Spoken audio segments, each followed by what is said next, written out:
विकसित भारत के निर्माण का एक और महत्वपूर्ण पिलर भारत की नारी शक्ति है। नारी शक्ति अब विकसित भारत के निर्माण में तेजी से आगे बढ़ रही है। लेकिन नारी शक्ति की इस रफ्तार को कांग्रेस और उसके सहयोगियों ने कुछ दिन पहले रोकने का काम किया है। इन नारी विरोधी दलों ने संसद में नारी शक्ति वंदन संशोधन को पास नहीं होने दिया और इसलिए मैंने कुछ दिन पहले कहा भी था कि महिलाओं के आरक्षण का विरोध करने वाले ऐसे दलों को महिलाओं का आक्रोश झेलना पड़ेगा। आज कांग्रेस, टीएमसी और डीएमके को बहनों बेटियों ने सजा दी है। केरल में लेफ्ट के 10 सालों के कुशासन का फायदा कांग्रेस को जरूर मिला है, लेकिन मुझे विश्वास है केरल की बहनें भी अगले चुनावों में कांग्रेस को जरूर सबक सिखाएगी। साथियों, जिस समाजवादी पार्टी ने संसद में महिला आरक्षण को रोका है, उसे भी यूपी की महिलाओं का आक्रोश सहना पड़ेगा। महिला विरोधी समाजवादी पार्टी कुछ भी करके अपने पाप को कभी धुल नहीं पाएगी। साथियों, आज हम भारत की राजनीति में एक और बड़ा बदलाव देख रहे हैं। आज पूरे देश में एक भी राज्य ऐसा नहीं है जहां कम्युनिस्ट पार्टी की सरकार हो।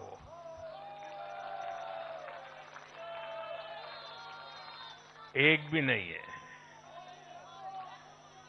ये सिर्फ सियासत का बदलाव नहीं है, ये सोच का बदलाव है। ये बताता है कि विकसित होता हुआ भारत किस दिशा में आगे बढ़ना चाहता है। आज का भारत अवसर चाहता है, विकास चाहता है, विश्वास चाहता है।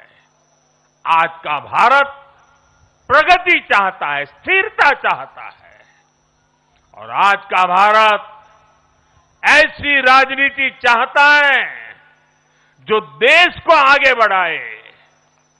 लेकिन साथियों, दुर्भाग्य से आज की कांग्रेस बिल्कुल विपरीत दिशा में चल पड़ी है।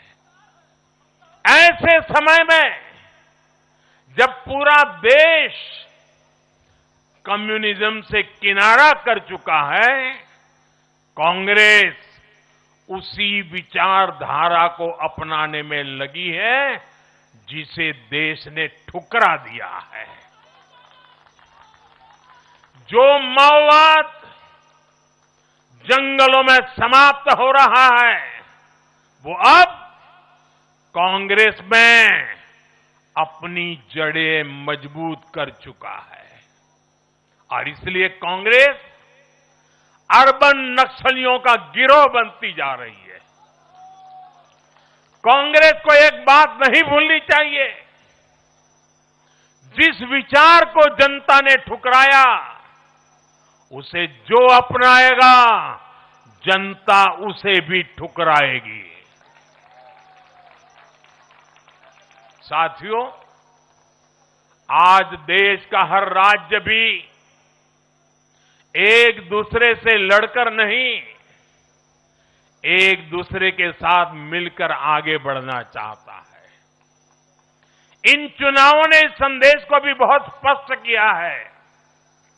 बंगाल, तमिलनाडु और केरल में जिन 3 सरकारों को जनता ने सत्ता से बाहर किया, उनकी एक समान पहचान थी, विभाजन की राजनीति। यही उनकी पहचान थी। उनकी राजनीति जोड़ने की नहीं, तोड़ने की थी। कभी भाषा के नाम पर विवाद खड़ा किया गया, कभी खाने पीने की आदतों को लेकर समाज को बांटने की कोशिश हुई, और कभी अपने ही देश के लोगों को बाहरी तक कहा गया। लेकिन भारत की जनता ने इस राजनीति को साफ जवाब दिया है। देश ने बता दिया है कि उसे विवाद नहीं, विकास चाहिए, विभाजन नहीं, विश्वास चाहिए।